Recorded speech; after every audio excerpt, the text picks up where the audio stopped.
Hello and good afternoon, Xbox Nation. Welcome to this week's new episode of the Xbox Lunch Break Special. I'm your host, Mr. BoomStick XL. And ladies and gentlemen, we have an outstanding 90-minute show for you. Two very powerful topics. We're going to get into it. Everyone is back. Everyone is here. We're going to be talking about some Hellblade 2 controversy. And of course, we have some confirmation from the great, Jez Corden of Windows Central. And of course, as you know, Jez and I are good friends. I consider him to be the tip of the spear when it comes to journalistic integrity. And he had some things to say over the weekend, clarifying some things about Hellblade 2.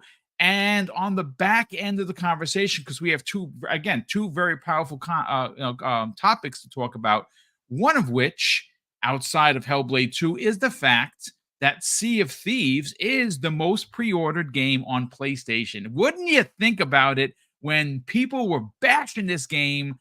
It's funny, but you know something? We're not here to poke fun. It's a W for everyone. It's a W for Xbox. It's a W for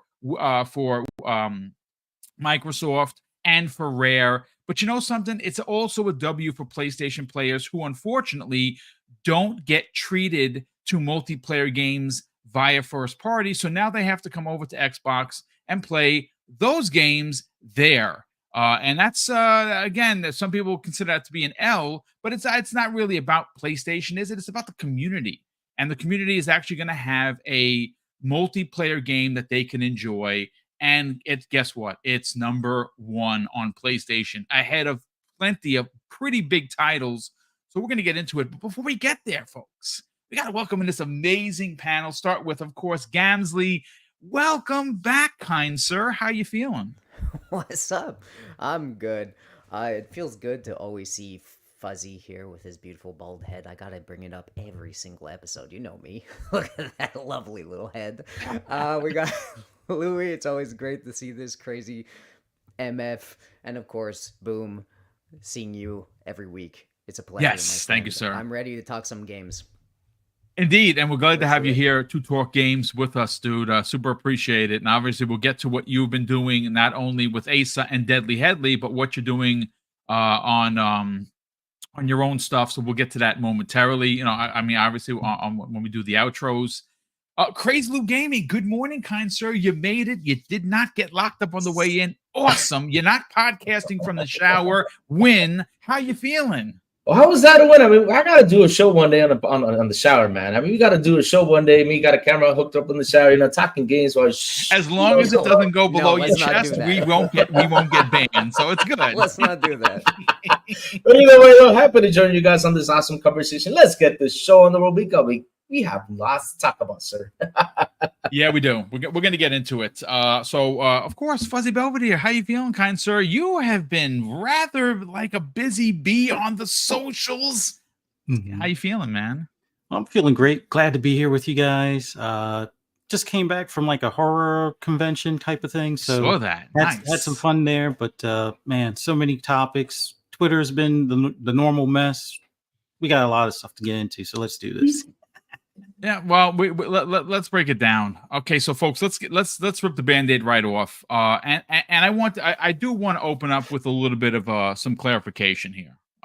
Obviously, over the weekend, which started on Friday, Risk It for the Biscuit got some information, according to him, multiple sources that claimed that Hellblade 2 was in fact being developed for PlayStation 5. This was determined as false thanks to Jez Corden of Windows Central, and I do really kind of want to be super clear here. I'm very good friends with Riskit. Now, I will tell you, and if he's listening, he'll tell you right to your face. Me and him do not agree almost 99% of the time. He has his way of thinking, and I accept it. I have my way of thinking. He accepts it, but guess what? We're still very good friends. That also goes for Idle Sloth, who actually clipped this particular segment during the Infinite podcast on Friday evening with Riskit and that crew. And I want this to be clear. Idle Sloth is a valued member of this community. I don't think he got anything wrong. I think that what he heard, he clipped, as he has done with this show and the Iron Lords and with Jez Corden and Randall Thor 1,000 times before. So there is absolutely no ill will, at least from this aspect, for either of those two gentlemen. And that's not what we're here to talk about. But we are here to clarify that Hellblade 2 is not coming to PlayStation anytime soon. And if you are in the chat and you are a PlayStation gamer, I say welcome. And just to inform you that you're going to have to hold out maybe a year, maybe two. And if you don't want to wait, as you probably shouldn't, because it's probably going to be a banger, you might want to play on PC if you have one. And if you don't, go buy an Xbox. Because the game is not coming to a PlayStation near you anytime soon, as it shouldn't. And this isn't me, console warring. This is me. Let's be fair here, folks. It has been a long, long time since Xbox has had a premier #just1, a la Lord Cognito of the Iron Lords podcast. This is what Xbox gamers have been asking for: a story-driven, adult-themed, graphically intense single-player game. And we are getting it in 2 months. In May, that game is releasing both to PC and on Xbox, and of course on Xbox Game Pass. So if you don't want to spend the $50, you just play it on your servers. If you want to buy it, you go and you buy it. Allah, support the devs. Whatever you want to do, you'll be able to play it on PC, on your console, through purchase, or through your service on Xbox Game Pass. Where you're not going to play it is on a PlayStation 5. And I think that is incredibly fair. PlayStation gamers have had tons of amazing single-player story-driven IP that has driven the brand to as popular as it is. It is, and they still are, the market leader. Now, for how long, I don't know. But I do want to clarify some things because, again, this was a big conversation over the weekend.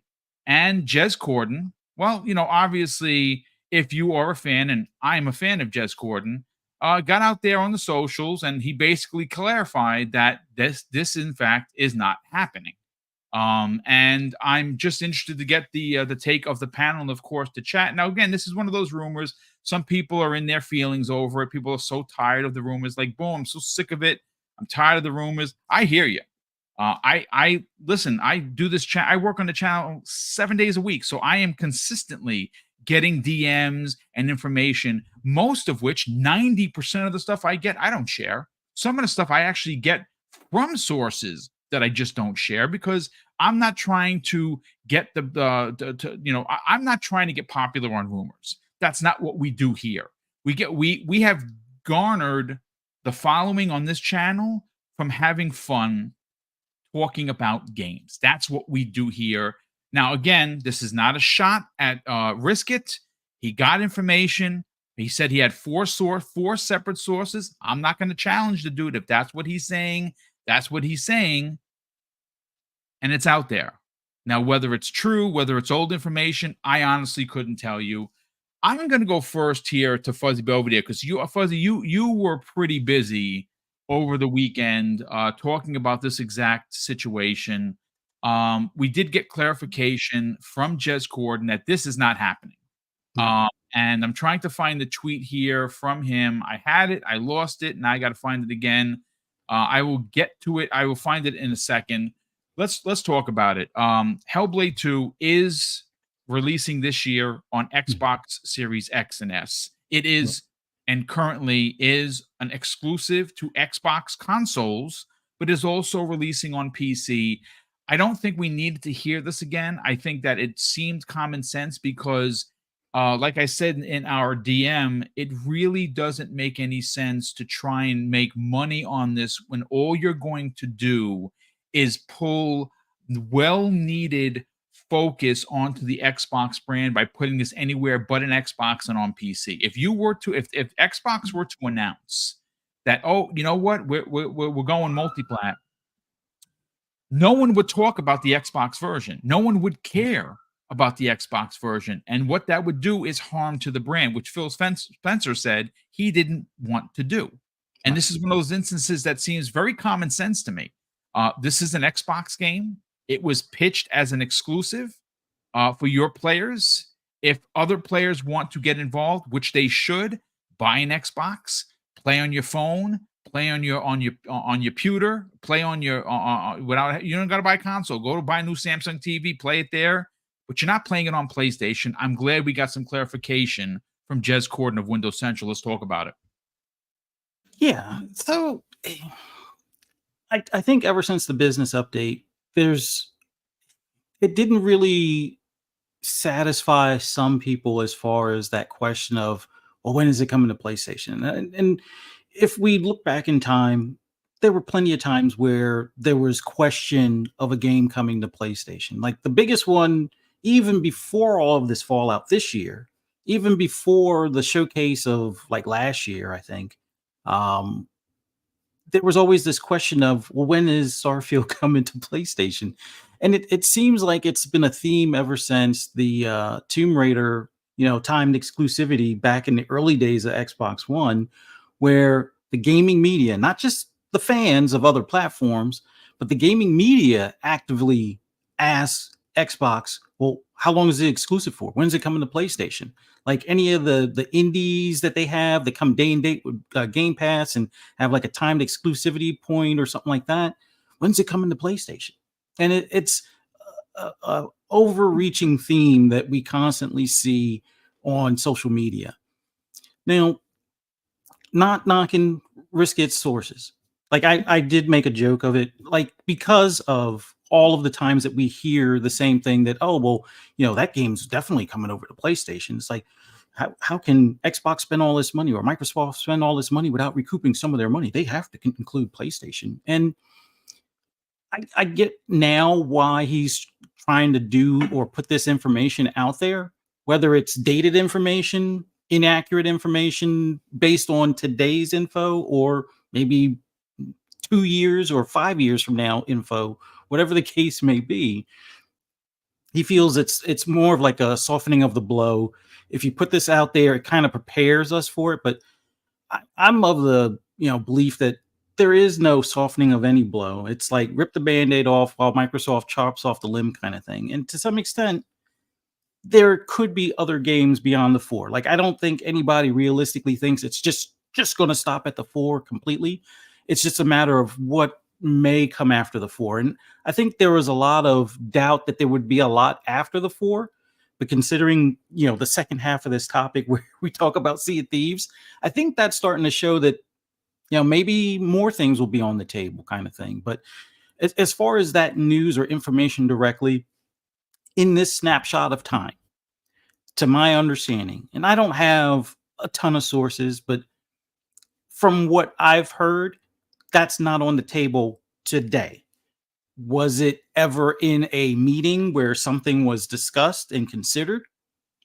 I'm not going to say it wasn't. I'm not going to say that it was because I'm not in those meetings, but there has been some whispers of other titles, some we've even, or that have already been mentioned in previous rumors, and some newer ones that are yet to land on any platform have been discussed as far as where they may go.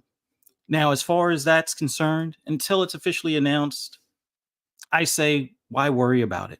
The biggest thing I wouldn't even say the biggest thing to worry about. The biggest thing to think about is that there are games coming.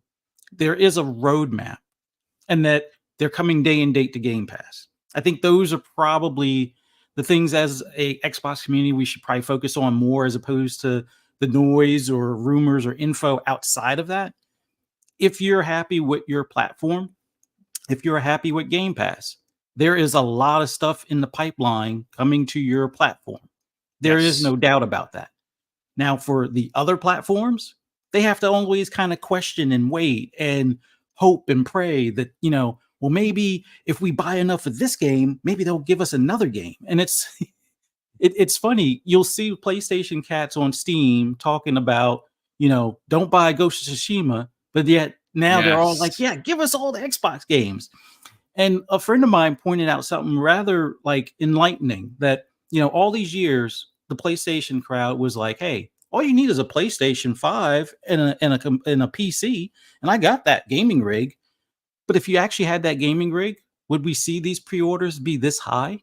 No, Because in all absolutely not. seriousness, you Yeah. would have already played it on your PC, right? I mean, you would have already had Game Pass that you got for $1 months ago, years ago even, and you would already play the game. So why would you be pre-ordering it now? Oh, that's right, because you don't have that PC or that gaming rig that's, better than anything a Series X can do. Yeah. So it this whole deal, as far as every game now, I think the sad part is there's always going to be that question or asterisk, as opposed to the excitement about the game coming out. Yes. We're now always going to be having to, I wouldn't say look over our shoulder, but there's always going to be that remark from somebody in the gaming media or somebody in the community that, well, is there a PlayStation port? Is there a delay to this game because they're working on a PlayStation version? Because there are more PlayStations out there. Are they going to, optimize more for PlayStation? There's going to be an endless number of questions. And I'll be honest, Microsoft and Xbox didn't do themselves any favors. Indeed. in this Please whole talk matter. about that. That's absolutely correct. Again, this is one of those situations where I've had conversations with multiple people and be like, you know what? I know they got to make I know ROI in business is super important, but maybe, I don't know, because I'm just a podcast knucklehead. Maybe you should have waited until next year until you got your sea legs. No Yeah. pun intended. Maybe you should have waited until you had 4 in a row of what the industry considers bangers before putting something or even announcing it. But that's on them. I literally, Paul Tassi just tweeted exactly what you just said. And I like Paul, and he is not wrong. Every game moving forward, according to Paul Tassi of The Verge, not of The Verge, of oh crap. What I is forget Paul where right he's for? at. It's Yeah, like, I'll pull the tweet. I'll read it verbatim. But he's not wrong. He's right. Yeah. It doesn't not matter, Fuzzy. What game comes out? There's going to be a question. Oh, is this coming to PlayStation? And that's their fault. Paul Tassi, Forbes, I think. Thank Oh, you, yeah, sir. Thank you. Forbes, It is Forbes. Yeah. Sorry about that, Paul. If you're listening.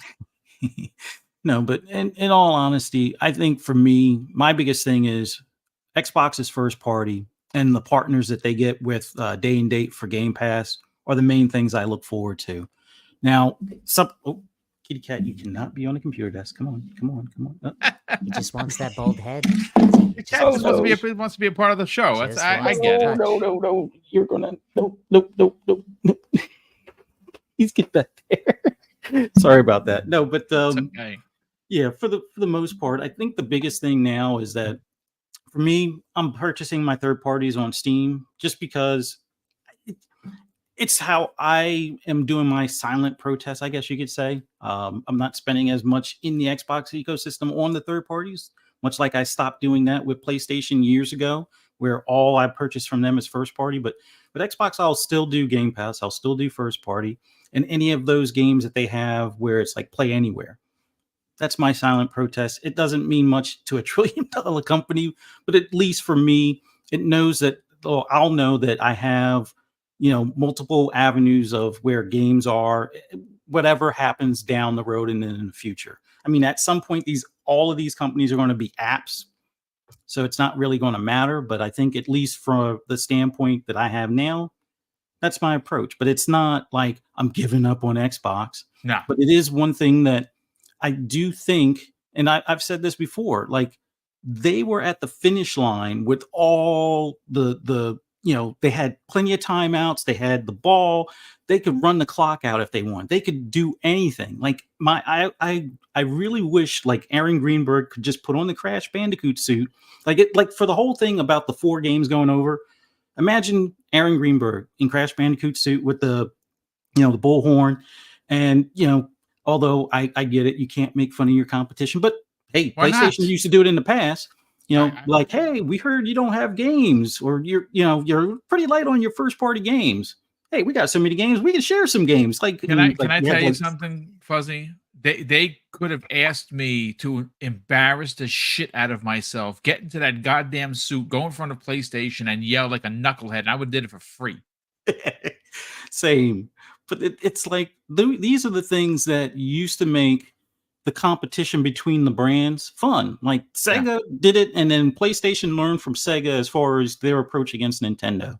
They And also now killed nobody Sega does too, this. but that's Yeah, it's true. But it's like now you could get, maybe some of those just desserts from what they did to Sega. You could feed it or dish it back to them. It's not going to necessarily kill them, but it's definitely going to take a chip off their shoulder or something. So I wish that there was that approach to it. But in the grand scheme of things, whether Hellblade 2 comes to PlayStation or not, I don't care. I doubt it's going to come there for at least 2 years. I think the only thing that changes that is that, one, we see 10 million units of Sea of Thieves sell on Right. the PlayStation platform. And then the other thing that would help push that would be between Xbox and PC, they only sell 2 million copies or less than 2 million copies. I don't think either of those are going to happen. I think even with the pre-orders, I think you see about 3 or 4 million Sea of Thieves copies sell on the PlayStation, and that's nothing to shrug at or anything like that. But it's not the big numbers to kind of open up the eyes of the upper management above Phil's head and say, well, this worked, we should do more. And I don't think Xbox alone, I think when Hellblade comes out, is going to do at least 2 to 3 million sales. I'm not talking about just the Game Pass crowd. It's going to do at least 2 to 3 million sales on just Xbox alone. And I think it's going to probably do 3 to 4 million at a minimum on PC. So I think you still reach, over 5 million sales, hard sales. And then they can say something like, in a month, we reached 10 million players. Because I think that's reasonable. But I agree. like I said, I don't think they'll be in a situation where we didn't make any of our money back on Hellblade. We got to find other options. I don't think that's in the cards. Now, when the Hellblade 3 is in the works, maybe a different story, because at that point, we're talking at least 5 years from now. We're talking about a game that's probably run its gamut of selling 10 million copies and 20 million plus players have played it. 40% completion rate or something. Yeah. Whatever the case may be, Hellblade 3 is in the works. Why not drive up some of that interest in it? Maybe you put a taste over there to get people to come over for 3. Yep. I would say, as a PlayStation cat, if you're holding out hope, that's your best hope. But that's just my take on it. No, and it's a proper take at that, for sure. Gamsley, I want to bring you into the conversation, but I first want to bring up the Jez Corden tweet, and it's very short, it's sweet, it's to the point, and it says, "Can confirm this as of right now. This is completely false." And I know he went on to have a conversation with several people regarding it, and he goes on to answer. I'm not going to read the person's name or what he had to say because it's really non-context what we're talking about. It was talking about Hi-Fi Rush going over there, or going over to PlayStation. He goes, maybe answering the question, but as of today, right now, that's not on the slate. But I can see it happening in the future. Now, how long is that future? Is it 2 years? Is it 3 years? Is it 5 years? I don't know. I think Fuzzy kind of really painted a good picture here. And I think that after hearing over the weekend, there were 2 interviews, 2 really good ones. One with Peter Moore, which they talked about on the Xbox 2 podcast with Jez Corden, and of course, Randall Thor. And then there was an interview with Sean Layden. And they both kind of, even though they didn't say the exact same thing, they did say that the industry is changing. As a matter of fact, Sean Layden said, there is no way you can have a $200 million budget for a game and not have that go multiplat. He's correct in saying so. Now, I'm sure he's talking about PlayStation. I don't see PlayStation pivoting as quickly as we've seen Xbox, but they're going to pivot at some point. When that is, I don't know. Let's get your hot take on the confirmation from Jez Corden that there is currently no PlayStation 5 version of Hellblade 2 even in production. No one is working on it. He has confirmed this. If it's not coming out this year, it's unlikely it's going to come out next year. It may, and if it comes out 3 years from now, well, then it comes out 3 years from now. I still think exclusives matter. I think they're important for the identity of the brand, but I understand that this is a business. Let's get your hot takes on the confirmation of Jez Corden that this is not happening. I'm sure that Risket's four sources are really confused right now. His brother, his sister, his grandfather, and his mom are all shocked that this is false. No, look, I think that if the conference that we got from the Xbox bosses indicated anything, this could all be guesswork. Like I could name my source, my uncle. Yeah, he told me that also, that these games might come later on, when they don't have any value anymore, come onto PlayStation to get a third wind. Like, we already know from that conference that most of the games, case by case basis, will probably find themselves on other platforms after a long freaking time, and they're gonna rely on FOMO to drag people in. We know the strategy. Hellblade itself is gonna be amazing. I doubt it's gonna. Fuzzy said 2 to 3 million on Xbox and whatever. I don't think so. I think it's gonna be a little bit. It's gonna be a niche game, just like the first one. These games tend not to sell extremely great, so they're gonna get the value they can get, and then they're gonna, depending on how much growth they get on a long period of time, we're gonna start seeing more and more games go third party. We know they're not stopping at 4. We should stop panicking and just play the goddamn games, because Hellblade 2 is gonna be fucking amazing. Excuse my language.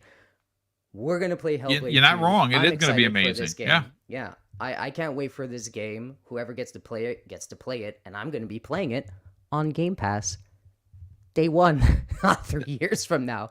So I'm gonna have a great time playing that game. I can't wait. Doesn't it look good, guys? Doesn't Hellblade 2 look good? What do you think, chat? Everyone on this panel, doesn't Hellblade 2 look freaking phenomenal? Yeah, it looks phenomenal. Does. I can't wait to play it. As an Xbox gamer, we should be really looking forward to games like that coming into a service that we're supporting, and I think that's the point. And the more it sells on another console, if it comes 3 years later to it, the more games we get. And I can't wait, man. I can't wait for this game. And I'm going to pass it on to Fuzzy because I don't have much to say about it. But, this source stuff and rumors, and I'm a little tired of it. But, fair game to Risk It. I love Risk It. It was just a joke, Risk It. I'm sure. I'm sure it's not your brother and your sister and your mom. But, yeah, he's just shouting out what he needs to shout out. And I don't know. I don't blame the guy, and let's play some games. Look, at the end of the day, we all hear things. Some have legitimate, close to the best Microsoft sources. I have one or two. I'm not going to sit here and lie. I wouldn't disclose who they were. Again, I hear a lot of things. Do I go and start talking about everything that I hear? No. There's been quite a few things that I'm going to keep close to the vest. Because I'm not a developer, and I have no right to have that conversation because I'm not a part of Microsoft. So some things I feel generally comfortable talking about when you hear me talk about a rumor, and others I don't even say anything to anyone because I don't think that it's my place to say anything. With that said, I do want to bring in Crazy Lou Gaming. Crazy Lou Gaming, look, I have the Paul Tassi tweet in front of me, and again, I like Paul a lot. I don't always agree with Paul. I certainly do not. Obviously, he probably doesn't agree with me, and that's fine. We can still. Well, I can't say we're friends because I don't know. He doesn't know me personally, but I still go to him for news because I trust what he's putting down. And this is what he actually had to say. I mean, I tweeted this last night, and I'm assuming it's in response to everything that's happening, and makes sense because it correlates. He says, "I don't particularly believe this, but it's clear we're going to be doing this with every Xbox game until the end of time now. And he is right. Again, this is the Pandora's box that I talked about on last week's Primetime Gaming. It is the box is open, folks. This is not negativity towards Xbox. It's my brand of choice. It will always be my brand of choice because I am an Xbox guy. I like my achievements. I like my friends list. I like everything that the box offers for me as a gamer is why I play on Xbox first. PlayStation doesn't offer that. PlayStation offers pretty damn good exclusives, and that's why I have a PS5. But let's talk about Hellblade, dude. You obviously were having some conversations on social media as well.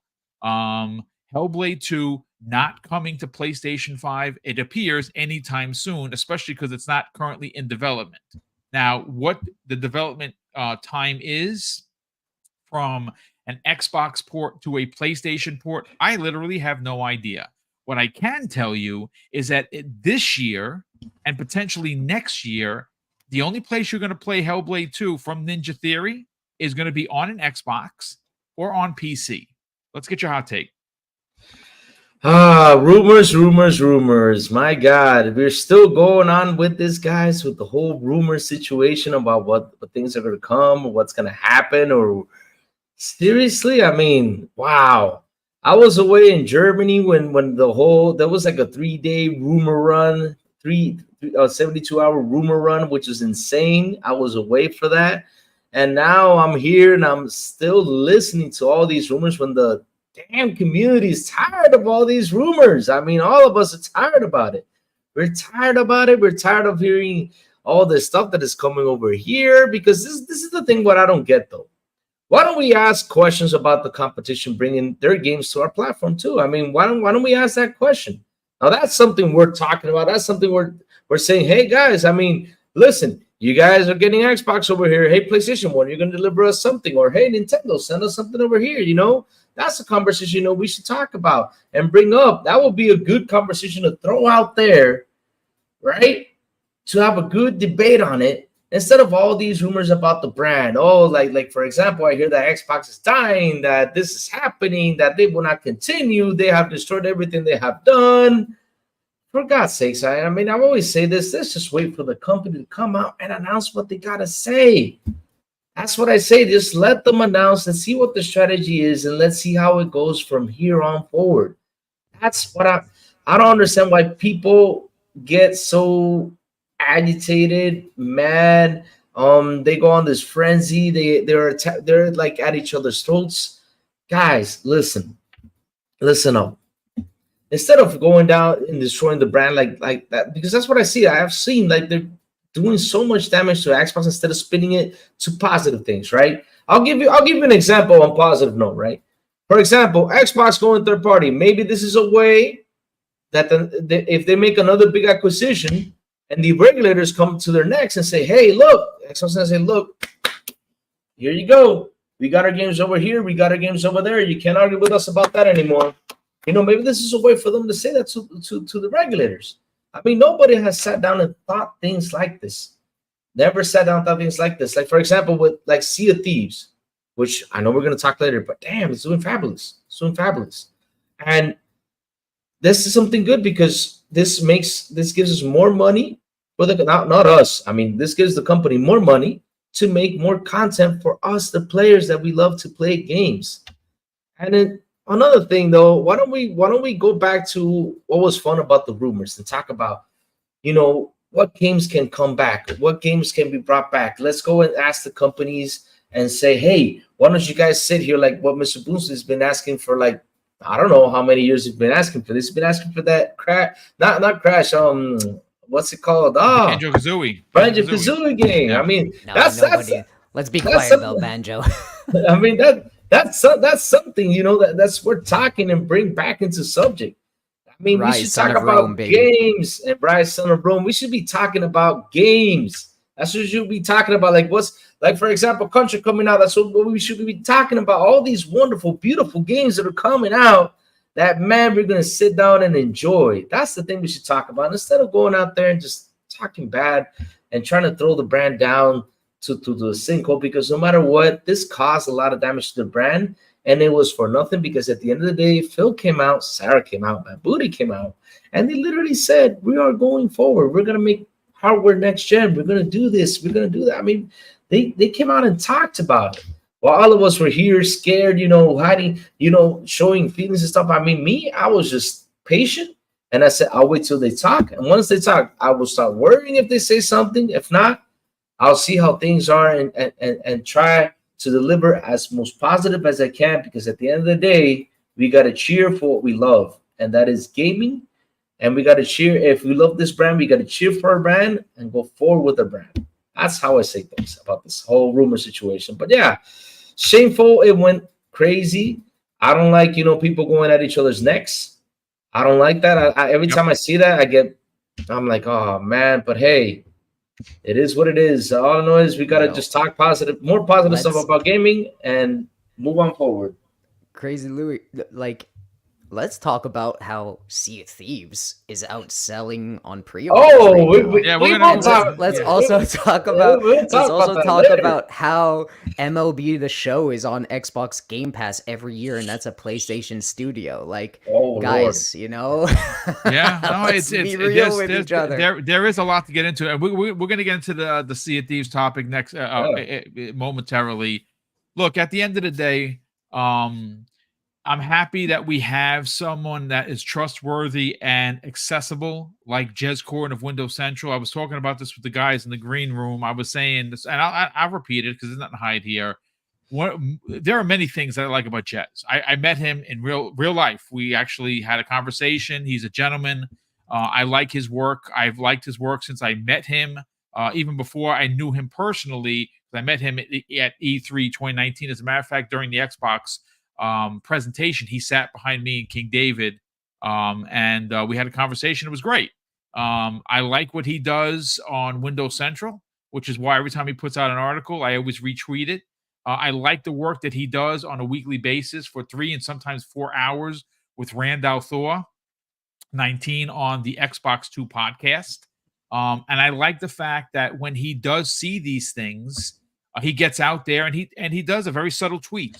I read it to you verbatim. It's very subtle, but it's to the point, and it does clarify a lot. Now, again, not every journalist is good at their job. There are quite a few that I go to. You've heard me talk about the Tom Warrens and the Tom Hendersons, and Paul Tassi being one of them as well. There's quite a few others. But Jez Corden is for me, and again, your mileage may vary. If you don't like it, I hear you.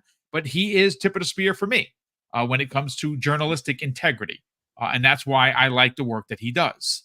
But look, I'm happy that we had some clarification. I think it makes perfect sense that we don't have a game that is supposed to be a major exclusive and a major release this year for Xbox releasing on a PlayStation. And I'm not saying it for console war rhetoric. I'm saying that Xbox gamers for quite some time have been waiting for this kind of game to release on its platform. And we're finally getting that. In May, we're going to get that game. And again, how many times are you going to finish it? It's not a long game, 8 to 10 hours. It's a $50 game. Does that make it any less important? Does that make it any less relevant to a conversation of having a quote-unquote banger be a part of Xbox? Absolutely not. So again, take what we talked about here, whether you believe the rumors, whether you're a PlayStation guy or gal, and you're like, oh, no, it's definitely coming because we have this many, consoles. I mean, look, it'll get there eventually, I'm assuming. How soon that is? First of all, look, the thing is this. I'm an old dog, right? I'm long in the tooth. I'm considered by many of you kids out there to be a dinosaur. My ideology is ancient, right? We were conditioned that console A plays games B, C, and D. Console B plays E, F, and G.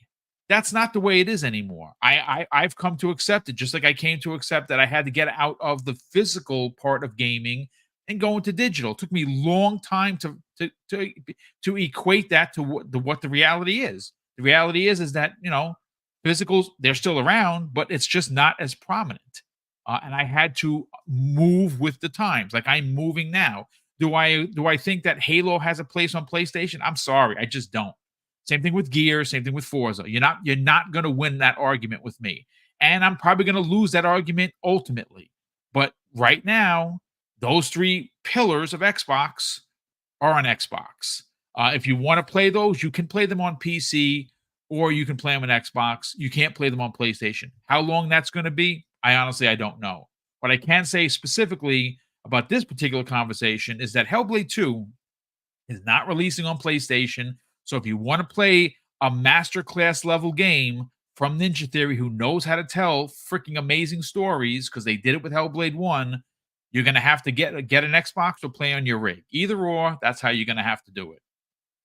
But before we move on to the Sea of Thieves conversation, and this one's going to be fun and it's going to be interesting, because I really do ultimately think it's a W for everyone, not just for Xbox, not just for Rare, not for Microsoft, the conglomerate corporation. I think it's actually a W for PlayStation players, because unfortunately, PlayStation themselves, they don't support multiplayer through first party. They just don't.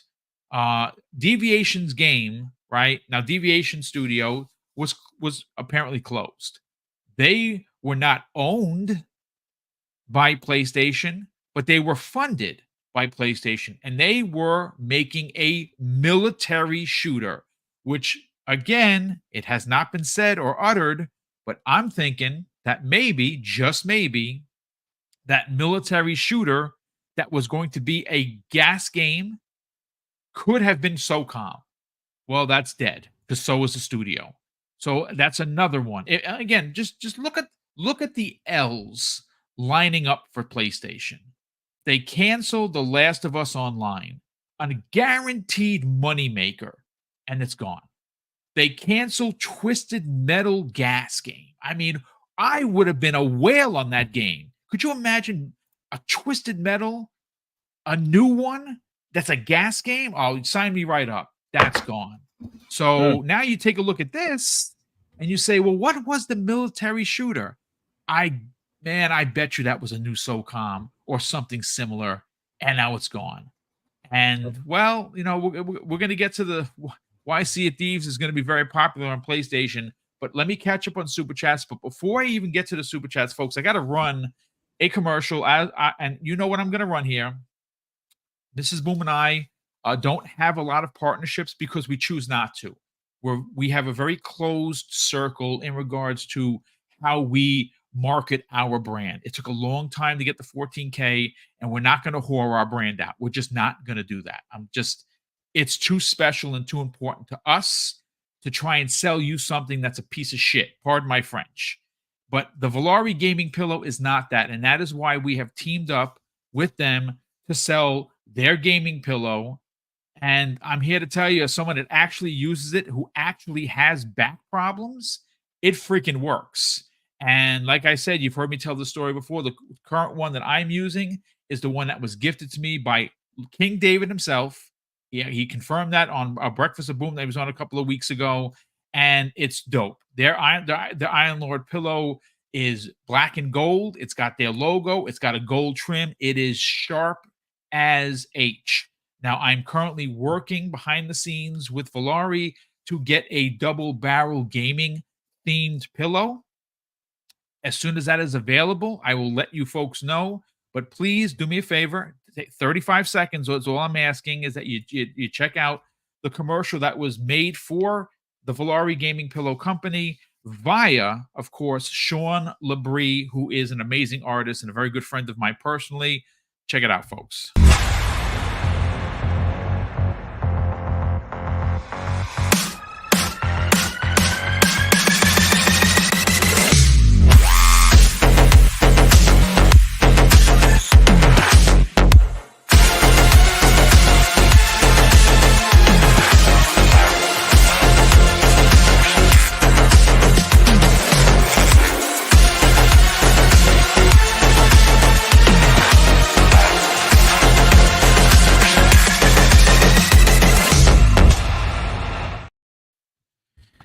Now, folks, obviously, I'm not sure whether you saw it. You can use the code DBG15 at checkout, and you will save 15% off your entire order, whether that's one pillow or two pillows. However, yes, DBG15 for 15% off of your order. And again, if you decide to buy, maybe so you buy one for yourself, you're like, oh, this is great. I want to get one for my kids. Same code works. It works more than once. DBG15 at checkout. Now, I'm going to go right back to Fuzzy Belvedere. Fuzzy, look, pretty interesting stuff over the weekend, as you saw in the DM, because, folks, it turns out that Sea of Thieves is the most pre-ordered game on PlayStation. Now, I've seen some different, takes on this as it potentially being a double-edged sword, because, oh, boom, if they sell a lot of Sea of Thieves games, people are going to want to put more games, or Xbox, Microsoft is going to want to put more games on PlayStation. Maybe. What I can tell you, and I think it's safe to say, is that there is an audience on PlayStation that is looking for quality multiplayer games. You get that with Call of Duty. They get it in the free-to-play with Apex Legends, and obviously Fortnite and a few other free-to-play games on that service. Mm-hmm. Where Sony fails its audience is having a sturdy multiplayer circle that their fans who own PlayStation 5s could roll in when it comes to first party. They just don't have it. They have some in development. They have a couple of them. They actually had a dozen. That was cut down to 6. We know that Twisted Metal is gone. We know that Last of Us Online is gone. The military shooter from Deviation is gone. Whether that's SOCOM or not, I have no idea. Even the Spider-Man or the Spider-Verse, Spider-Verse one. Oh my God, that sounded so freaking good. Could you imagine? Like, I would have bought outfits. Yeah. I'm a huge Spider-Man fan. I'm a huge Insomniac fan. If there was a way to have a Spider-Verse type of game and you web slinging with your buddies, how dope does that sound? Yeah, sign me up. That's also been killed. So what they're banking on right now, and I'm going to be honest with you, this is not a slight, this is not a console war comment I'm about to give you. The two games that we know that are still coming, one of which is Jade Raymond's studio, Fair Games. I'm going to be honest with you, that just does not look like that is going to be a winner. It is a clone of another game. Sorry, Payday. It just is. Yeah, Payday. It's a Payday clone. And they do have Concord coming out supposedly this year. Now, I can't say whether Concord is going to be a hit or it's not, but all we did get was a CG trailer. We have nothing more. So when it comes to multiplayer games and first party, Sony does not do a good job. They just don't. Well, look, let's talk about it, Fuzzy. Number one most pre-ordered game on PlayStation, ahead of quite a few games here. I have the list in front of me. So it's $60, right? Mm-hmm. There's a $60 version. I believe it's called the premium. What is it called? The premium edition. That's $60 bucks. They do have a $40 edition. So here are the top 10 games that are the most pre-ordered games on PlayStation 5 right now. Sea of Thieves at number 1. The Show, the Digital Deluxe Edition at number 2. Star Wars Battlefront Classic at number 3. Dragon's Dogma 2 Deluxe Edition at 4. Sea of Thieves, once again, at the $40 edition is at number 5. The Show 24, the regular edition, is at 6. The Elden Ring Shadow of Entry DLC is number 6.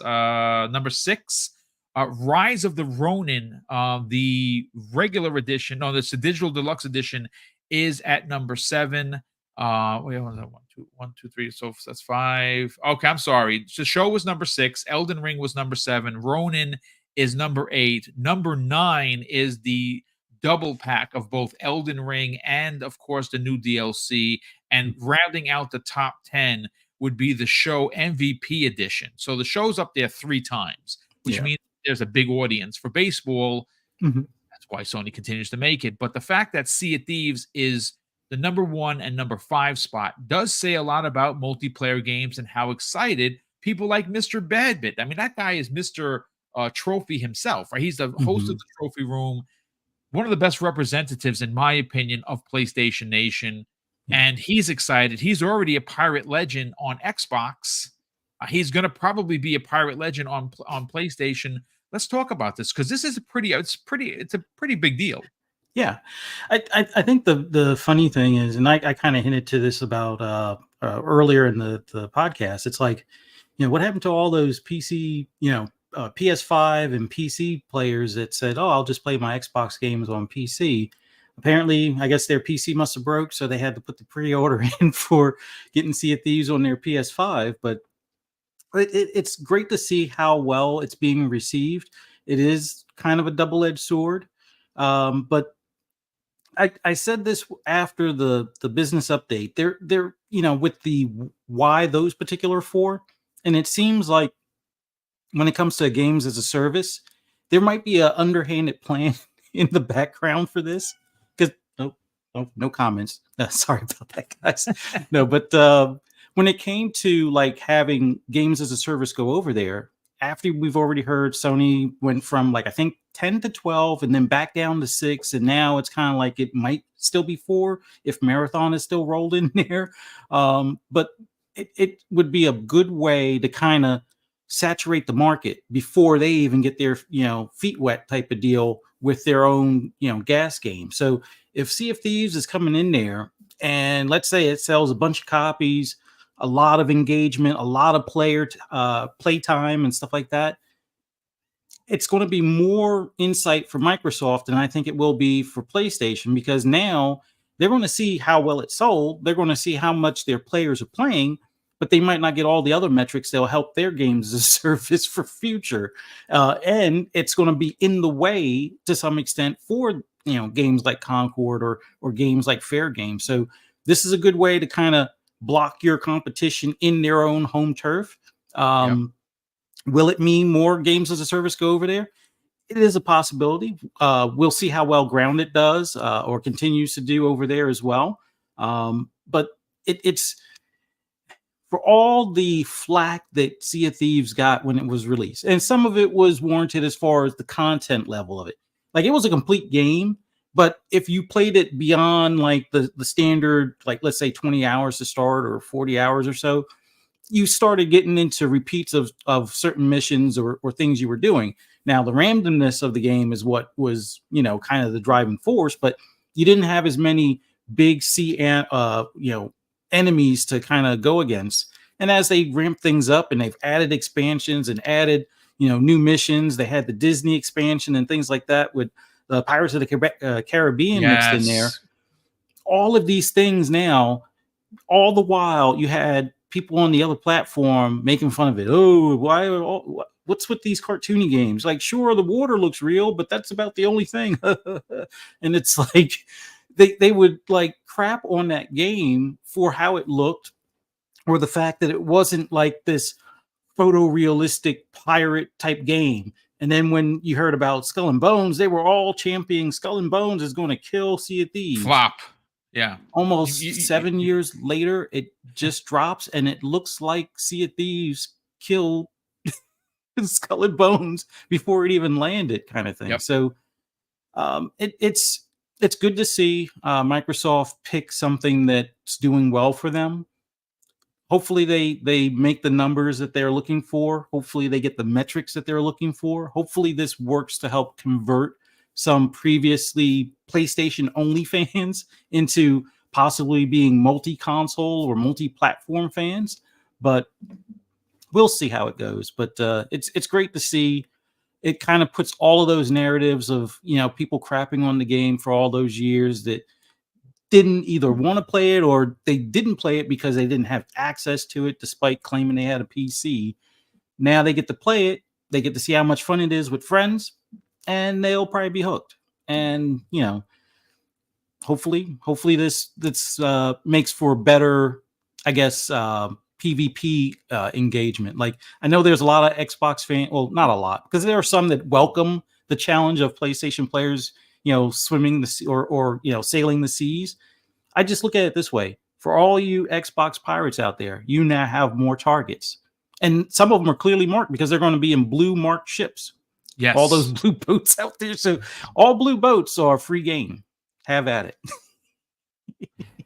Yeah, it's going to be fun. I think that, like I said, Sea of Thieves, not so much for me. You've heard me talk about it. I know that there is a single player mode. There is a PvE mode. Mhm. I haven't started to play it. Obviously, I live in Halo plus whatever other games I'm playing. Will I get there eventually? Potentially.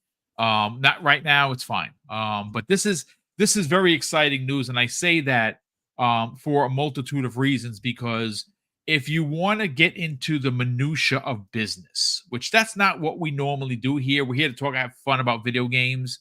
There is something to be said about Xbox making a shit ton of money from PlayStation players, and then potentially using that money to fund entries into Game Pass. Is that what they're going to do? I honestly don't know, but it makes sense, right?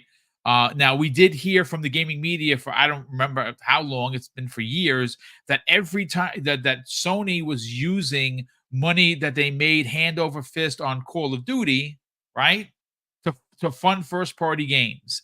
And that seems to be coming to an end because, well, Microsoft now owns Activision Blizzard King, and they're making big bucks, where Sony is not going to be making as much profit on it because they don't have the marketing and a whole lot of other minutia of business that we normally don't talk about. But I think it's worthy of this particular conversation. Gamsley, before I come to you, brother, let me catch up on super chats, and then we will get right to you. The first one of the day comes to us from a very generous friend of the program, Chaos Mite. Drops an outstanding $5 super chat, and he says, funny how ponies are complaining on Steam about Ghost of Tsushima to PC, for PC gamers report begging, and here we are, they're doing the same thing. I mean, Ghost of Tsushima is probably going to sell a lot of copies because a lot of people have been waiting for that, and it makes more sense. And I don't understand why it's taken this long, but Sony is a little slow, to be honest with you. But we'll see if they continue to do this, and whether or not you're going to see more Helldiver 2 releases where you get it similar at the same time, both on PC, on PS5. It did do well for them, so we'll see if that continues. One Punch Jedi, thank you so much for being here, brother, and thank you for the outstanding $5 super chat. He says, boom and panel, I'm so tired of the Xbox games going to PlayStation, doom and gloom, but nothing on the other side. If it's true, be quiet until confirmed by Phil. I mean, he's not wrong, but again, just, like I said, listen to who you trust. Tune in to who is talking about the subjects that you want to listen to, and if they're not, then just unsub them and put them on the panel mine list. I've done that with a lot of channels recently, and it's just, I have my subset of people that I trust, that I enjoy listening to, and that's how you should get. That's how you clean up your circle of listening, because no one's owed people to listen to your stuff. You got to put out good stuff for people to listen to, and if you don't, well, you could potentially lose your audience.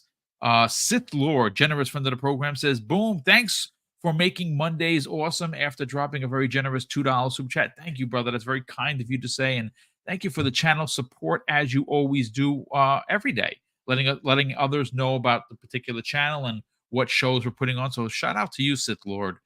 Lord Roughness, who's been a channel member for 15 months, ladies and gentlemen, he says this: hey, Boom and panel, all rumors should state not confirmed by Phil Dominus Maximus Aurelius Spencer. Pinch of salt included, indeed. I agree with you. I think that just take everything with a grain of salt. When Phil gets out there, or Sarah, or Aaron, or Matt, they get out there and they say this is what's happening, then you can take them to task if you don't agree with it. You can put it out on the social, say, listen, this is a dumb move, this is a great move, I don't agree with it, I'm a dinosaur like Boom, I don't like change. I hear you. Until they say it, after what happened at the beginning of the year with these rumors, I would definitely hold off from believing anything. Highlander 001, a generous friend of the program, drops an outstanding $5 super chat. He says, I saw the comments on the video for Sea of Thieves on the PlayStation 5 of Xbox players giving advice on how to play the game. That advice will get their ship sunk. I mean, I hope the people were being like not facetious about, hey, do this so PlayStation players sink their ships. I hope not. I hope the Xbox is a more welcoming community. But look, folks, you heard why I don't play Sea of Thieves with people is after what happened to me. I got jumped by 4 dudes and they took all my shit that I spent 3 hours finding. And you know something? After that, I was like, Fangul, I'm not doing it. So that's why I don't play. Let's see. We have here. That was Highlander. Okay, so One Punch Jedi drops a very generous $5 super chat, and he says, "Boom! The problem ain't when Xbox games are going to PlayStation. It's Xbox getting something in return to cancel the public fear or not needing an Xbox." I mean, you're not wrong, but I still think there is something to be said about it's 4 games right now. Again, I didn't really care so much about Sea of Thieves, Grounded, and Pentiment. Where I had an issue, and where I continue to have an issue was, obviously Hi-Fi Rush, because I think it's special, and it could have got done with a lot, but they didn't. So it's over there. It's fine. Hopefully, it sells really well, and we get a sequel out of the sales. Elijah Vasquez drops a very generous $5 super chat. He says this, in my opinion, if Sea of Thieves is the only successful game on the other consoles, they will most likely only bring over live service games so we can all relax. Yeah, I mean it's right now with service games. Well, I mean two of them are service games. 2 of the single player games. Pentiment makes sense. No one bought it on Xbox. It didn't sell very well, unfortunately, on PlayStation. It's probably going to sell pretty well on Switch because Switch is a good place to play it. But we'll see. We will certainly see. Gamer by Choice drops a very generous $5 super chat, and he says, "I think gamers are now understanding going forward. Choosing consoles will be a choice, not a necessity. Now we see how many console gamers there are." I mean, I support everything. I have since I was a kid. I will continue to support everything. The only thing I don't play on is PC because I'm just not a PC guy, but that does make a lot of sense. The final 2 so far are from Fantas Archer. He drops a very generous $5 super chat. He says, because people today respond to sensationalism, MS marketing Game Pass the way Crash commercials did against competition would draw eyes to skeptics. I mean, you're not wrong there, dude. You're not wrong. I'm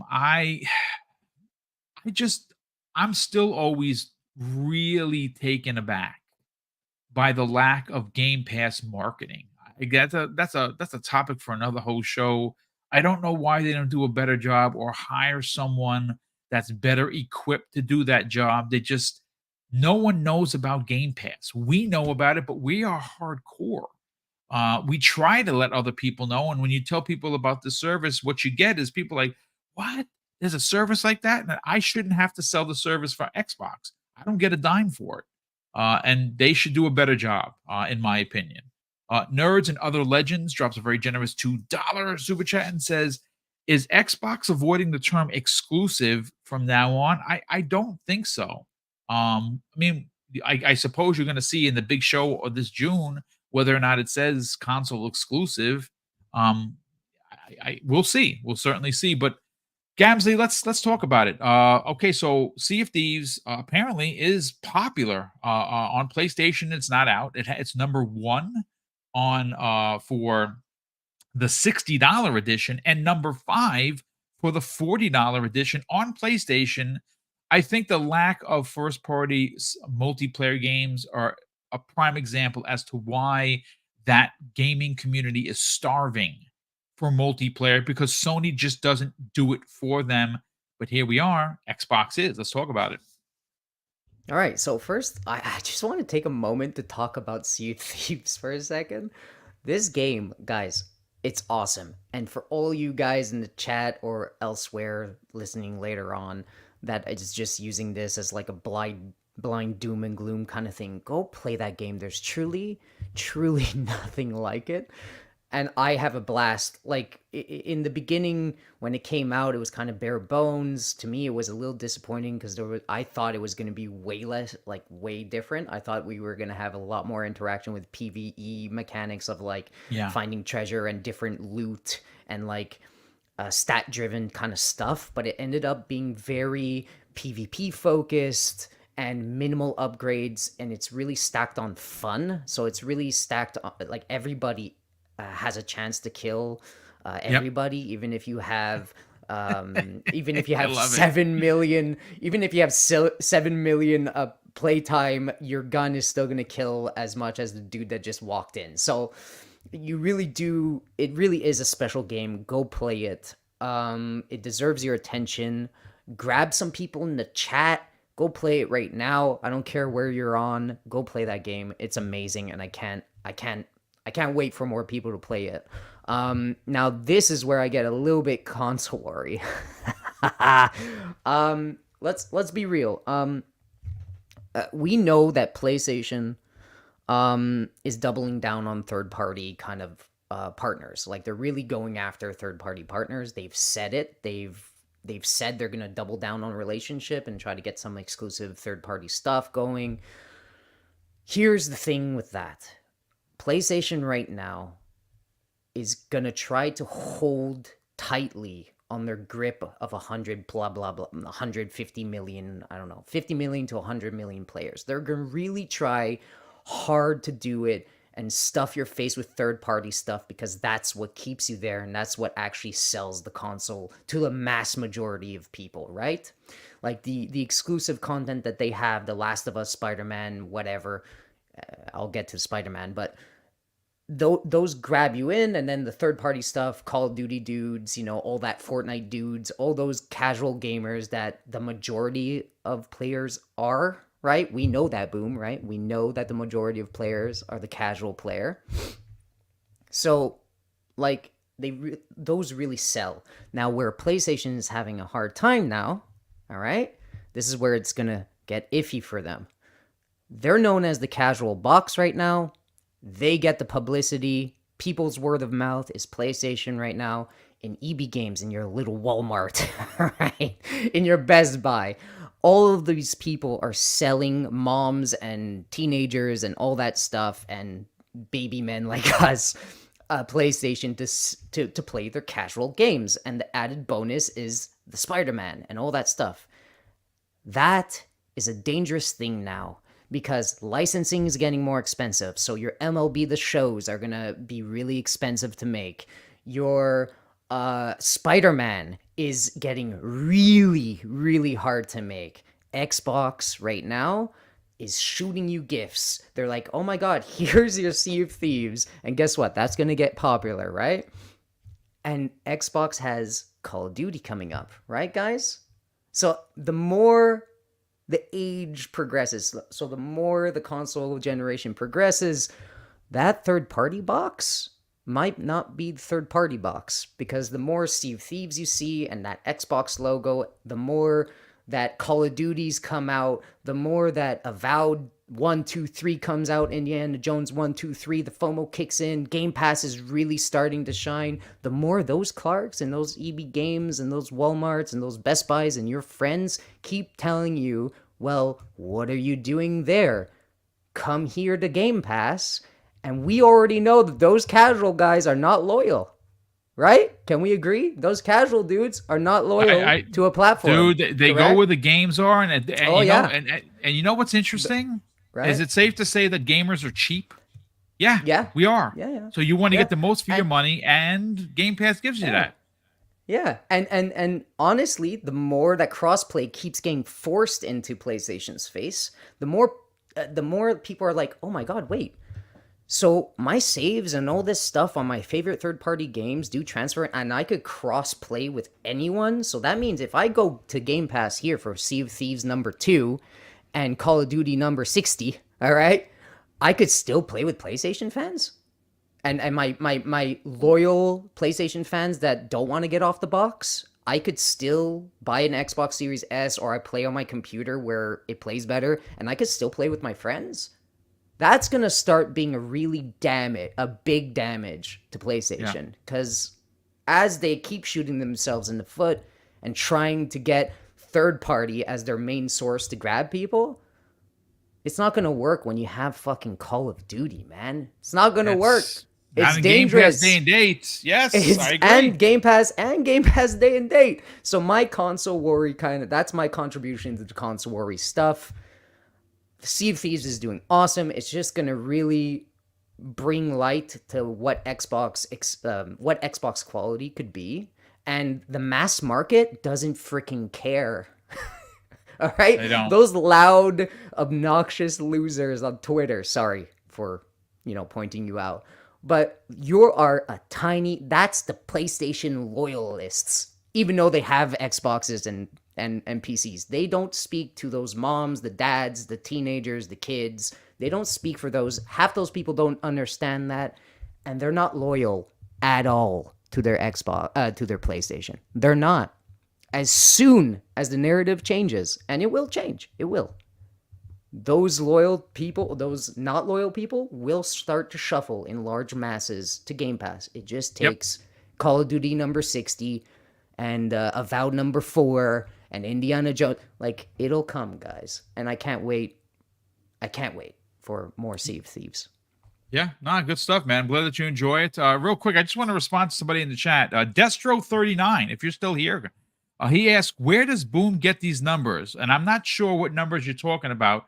But if it's on the PlayStation numbers, where Sea of Thieves ranks, let me just shut your face here. Let me do this live on the air, because I don't like being called out for making up numbers. Obviously, that's something that we do not do here. So let me just kind of put you in your place live on the air so you can see exactly what I'm talking about. So I'm going to share a screen for you.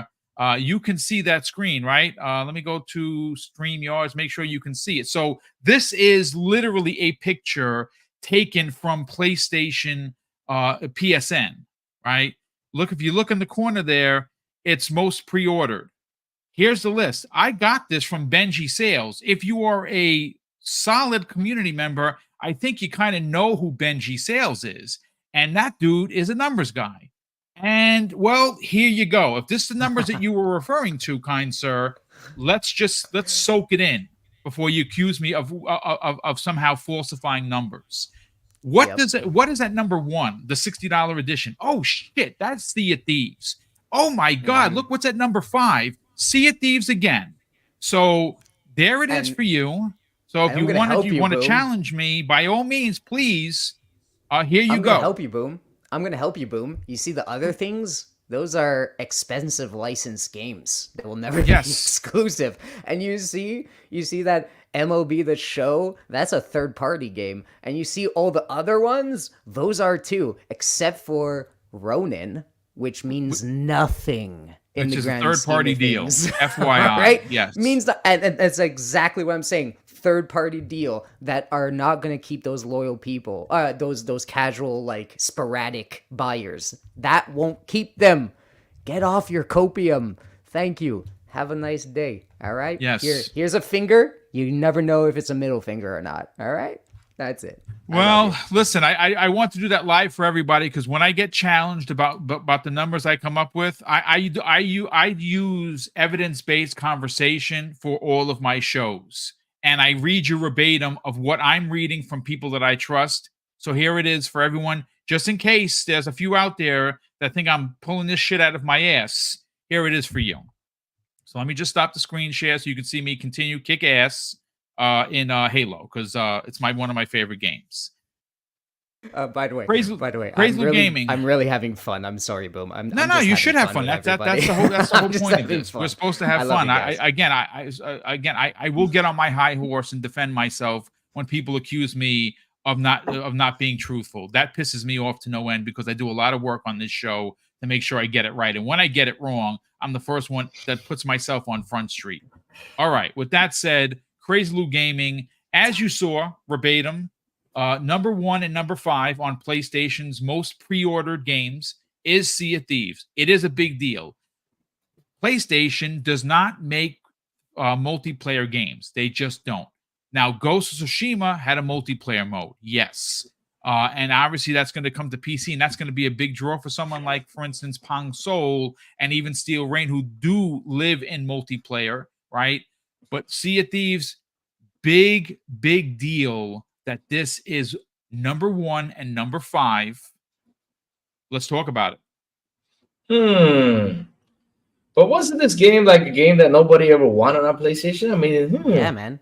I mean, I heard many times, you guys cannot believe how many times I heard this is a simple game. We don't want this on PlayStation. Who the hell wants to see these? And man, when this came out, you know what I did, right? Because of course, I got I got a little bit of console war in me. I like to tease a little bit, and I sent it to my friends. I said, "Hey, didn't you tell me y'all didn't want to see this game on PlayStation? Nobody ever wants to know who's gonna buy it. Wow, they're buying it. They're buying it.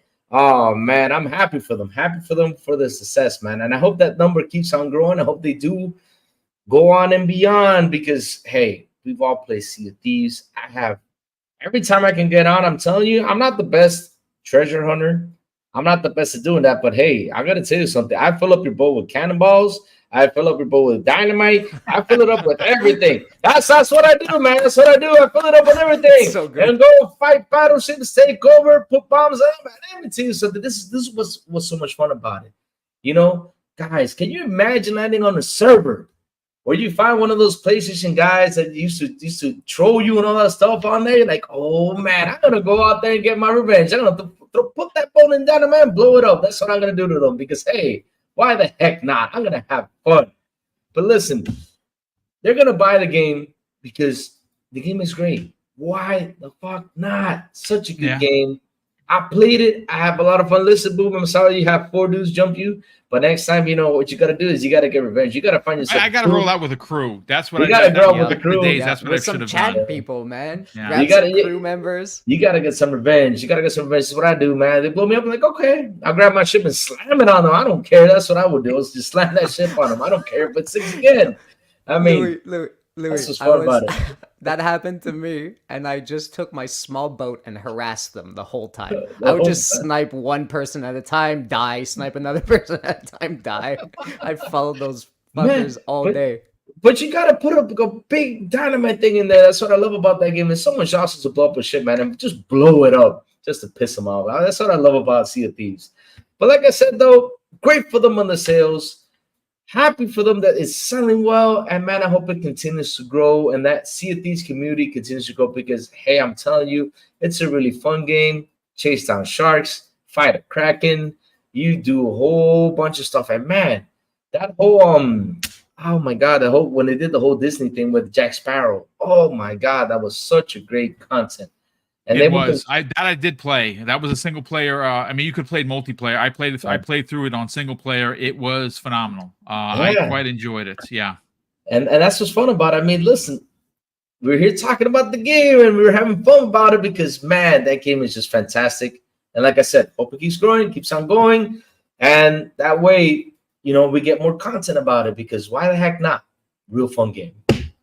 I listen. So I did a check to see how many actual players. Now this was posted on Xbox Wire on, and I would imagine it's got. I think it's closer to 30 million. But I got a story here from Xbox Wire on 10/19 of 2021, and back then they surpassed 25 million players. I'm pretty sure that it's much higher than that. I don't know the exact extent. I could look it up. You know what? Let me just for shits and giggles. Let me see if I do this live on the air. Let's see if okay, so yeah, here we go. As of April 21st of 2021, Sea of Thieves has over 35 million players. Mm-hmm. This comes directly from Microsoft. So that is a really, really big deal. I've put it this way, like my brother isn't into Sea of Thieves. What he's into is Monkey Island. And when they had that crossover, he downloaded it and played it because he's a huge Monkey Island fan. Personally, I would love to see them. Now, remember, folks, I'm showing you my age. Harryhausen. Does anyone even know who the hell I'm talking about? He made stop motion very popular in the 60s with several films. Sinbad back in the days. If anyone watched any of those, and again, I'm really showing my Oh, yeah. age. But Sinbad was an amazing. It's an amazing IP. It was an amazing. They had films back in the late 60s, and they were all stop motion claymation, and they were awesome. I would love to see a crossover because there was Jason and the Argonauts, which is another good one. Again, you folks probably have no idea what the hell I'm even talking about. That's because I'm old. It's fine. I accept it. But I would love to see a crossover like that, like the Golden Fleece one with Sinbad was awesome. I'd love to see a Sea of Thieves crossover with that. I know some people in the chat are probably saying, well, they could cross over with Peter Pan would be a good one. Obviously, with Captain Hook would be pretty dope. I'd like to see a Bold I don't Alpha want no Wolfpack. You must be flying as old Peter as I Pan am in my because he Sea of says, Thieves.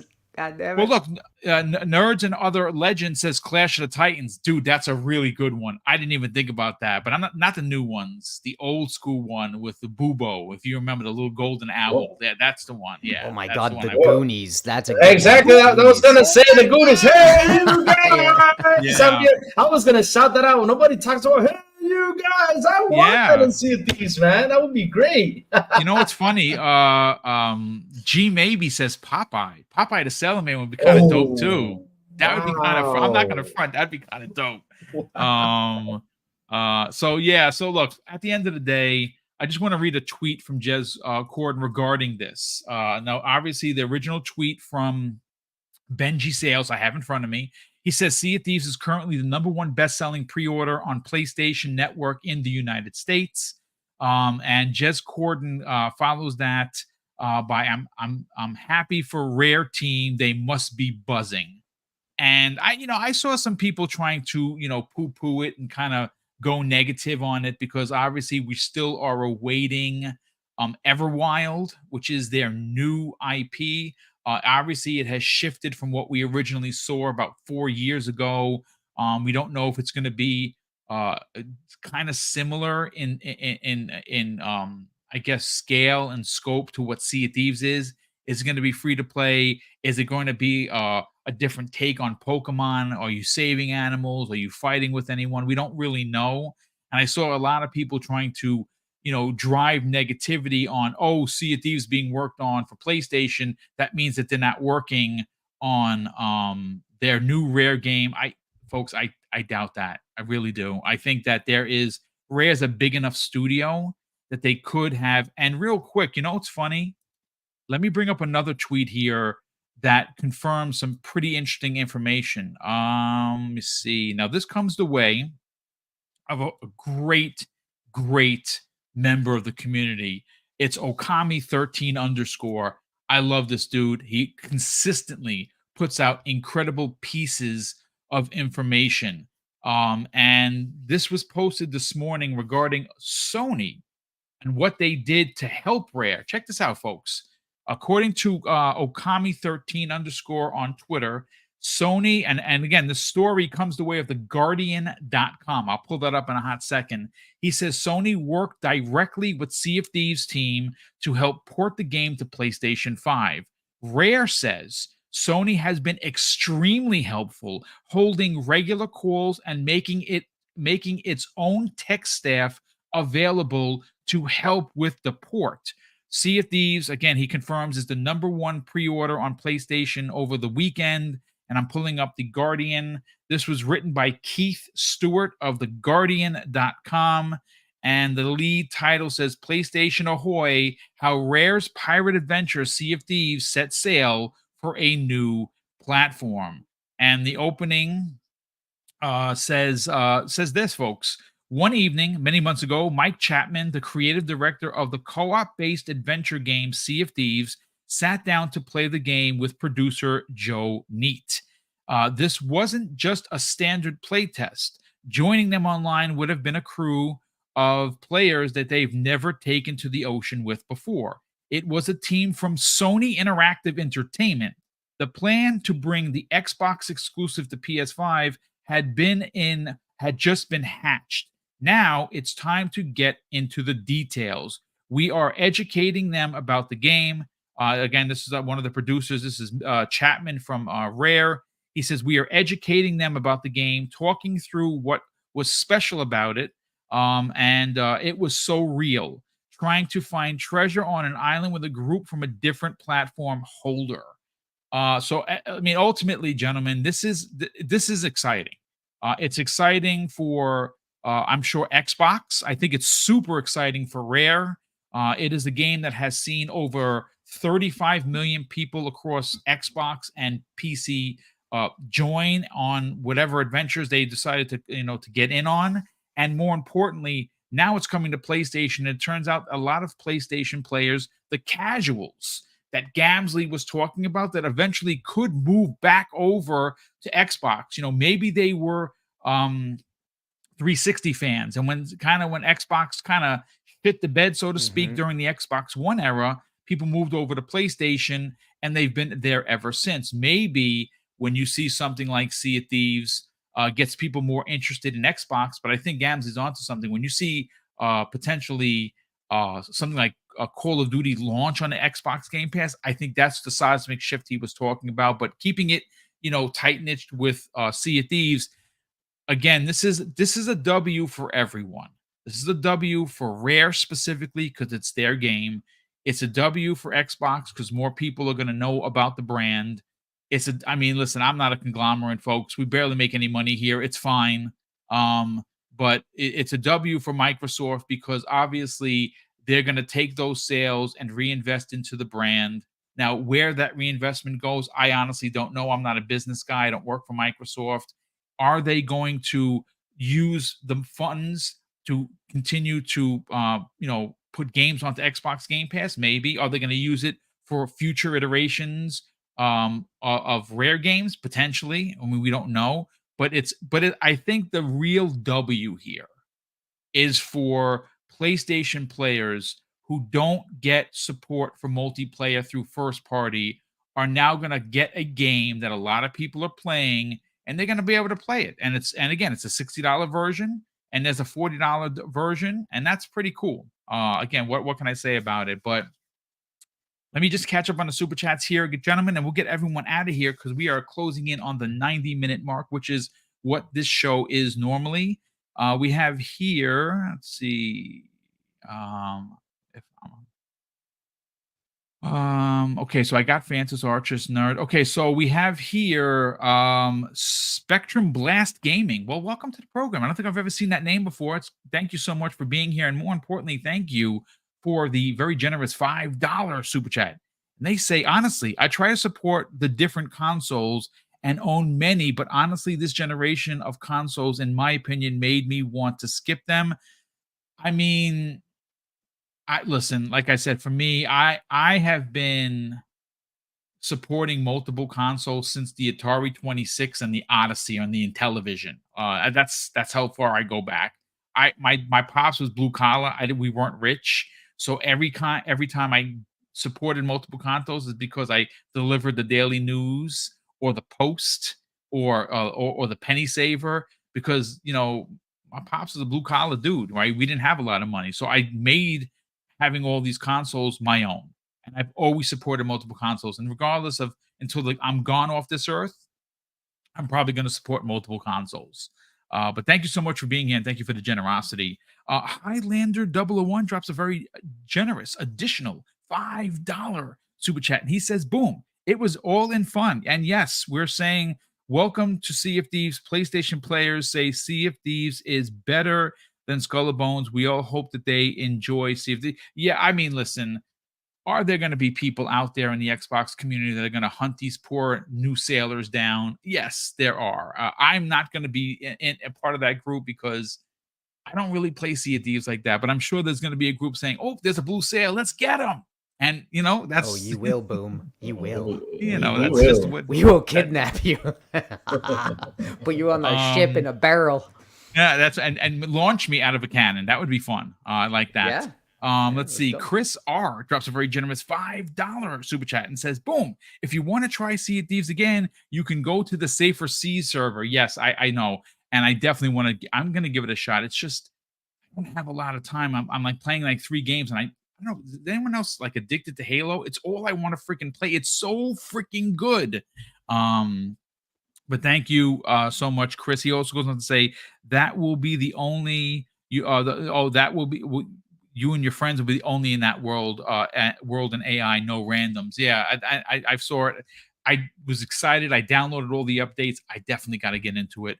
And lastly, Torino Johnson, just a very generous $5 super chat and says, as a support as usual, Boom.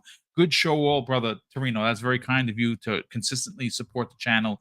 And thank you so much for being here. Let's get everyone out of here. We'll start first with Fuzzy Belvedere. Fuzzy, sell your brand, brother. Tell everyone where they can find the best place for anything and everything in the racing genre. More importantly, where could people subscribe, find you on social media? What else you got going on? As always, just want to thank you for having me on. Greatly appreciate everything you do, Boom. Always love being on here with Gamsley and Crazy Louie. You guys are always awesome to interact with. And same thing for everybody in the chat. Thank you guys for showing up, watching the show. Hit the like button, subscribe if you haven't already. For those that want to hear my rambles and rants on anything gaming related, sometimes make jokes, although I'll probably scale it back because I don't want to hurt anybody's feelings or have it taken the wrong way or anything like that. But for the most part, gaming replays, things like that, just follow me on Twitter at Fuzzy_Belvedere. You can also find me on FSP at 10 p.m. later on tonight on Fun Speculations channel. And then on Friday, hope to see you guys right back here in the chat for Breakfast with Boom at 10 a.m. Love to see you guys there. Thanks again. Thank you, brother. Super appreciated. Gamsley, please sell your brand, kind sir, because obviously not only do you have your own YouTube channel, but you also have recently teamed up with Asa and Deadly Headley on a new podcast. Let's talk about that. Where can people check that out? And more importantly, follow you, kind sir, on social media. Yeah, if you want to get your feelings hurt, come support our channel on Gaming Arcadia, where we I co-host the Xbox Series podcast every Thursday at 3 p.m. Eastern Time. You can follow me at GansleyTKD on X, where I just slander everyone. No, I'm kidding. I just have fun there. Come follow me and my hot takes. And here every Monday at lunchtime, 12 p.m. Eastern Standard Time, where I come and comment on Fuzzy's head all the time for no reason, because I love it, and it's shiny. All right, there you go. Thanks, brother. Appreciate you being a part of the show each and every week. Love the slander. It's fun. It's fun. It's all fun and games until someone loses an eye, is what they say. Or fingers. Is it a joke? Who knows? I don't know. With you just never know there, fella. But thank you so much for being a part of the show. Definitely appreciate you being here and love the work that you're doing over with Asa and Deadly Headley. It's good stuff. You should definitely check it out and subscribe for sure. And lastly, Crazy Lou Gaming, who is not in the shower, who wasn't arrested on his way over here, is going to tell you about the Xbox International podcast, where you can subscribe. And also, there is a version in Espanol. If you only speak Spanish, please sell the brand. Oh, man, Mr. BoomStick, thank you for having me on this week. So much fun, like always. Thank you, Fuzzy. Thank you, Gamsley. Like always, guys. And thank you, chat. And before I say something, though, Mr. BoomStick, we got to say happy birthday to a very awesome community member. Sithlow's birthday today, Mr. BoomStick. Is his birthday? Yes, it is. Happy birthday to the brother Sithlord. Sithlord, happy birthday there, dude. I didn't even know. Yeah. You know what?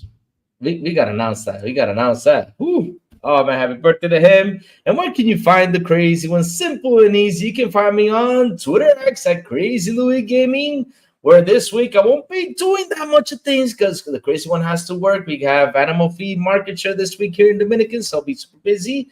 Hanging out with y'all here on noon, like always, man. Xbox Lunch Special, always so much fun.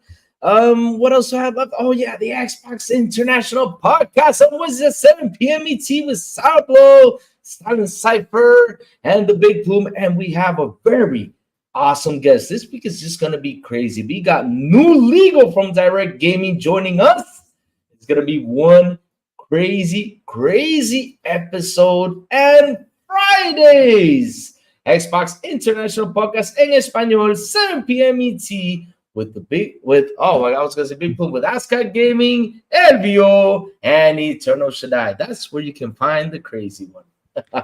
Well, thank you so much for that. And who I just saw it in the chat. Someone said, I missed it. Someone said I'm going to reinstall. You know what? I missed it. Understanding in the chat says I'm going to reinstall Sea of Thieves once it releases on PlayStation, and the real console war will actually start. Exactly. I love it. That's good so stuff. good. That's the attitude. But ladies and gentlemen, thank you. We had almost 900 people here. If you are finding the channel for some reason, we seem to be struggling with subs. I don't know why. I think we do this a lot. 5 days a week, Monday through Friday, all great content. We never slander. We never use hate mongering or clickbait to get you in. It's normally evidence-based conversation. I bring when I don't have it for me in front of me, I have it sent to everybody that's on the panels. They get all the information. And I do have it every now and again when somebody wants to call me out and try to embarrass me on my own show. I turn it around and embarrass them with the actual evidence-based content.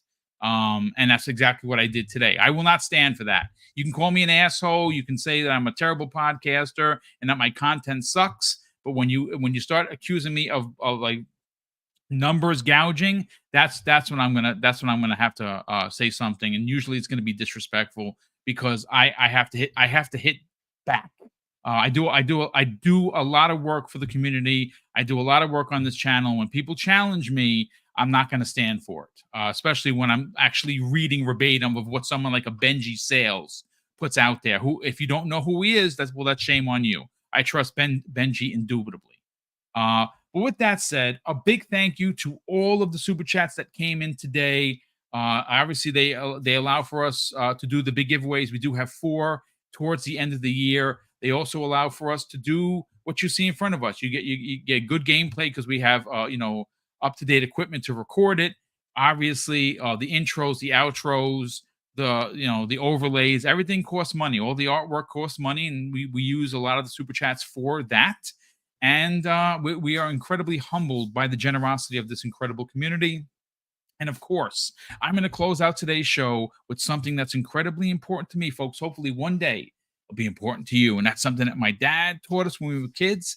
And he would say, Craig, treat others how you want to be treated. And also, it doesn't cost anything to be nice. You live by those rules, son. I can guarantee you're going to have an awesome day. So take care, everyone. And we'll see you next week on the newest episode of the Xbox Lunch Break Special.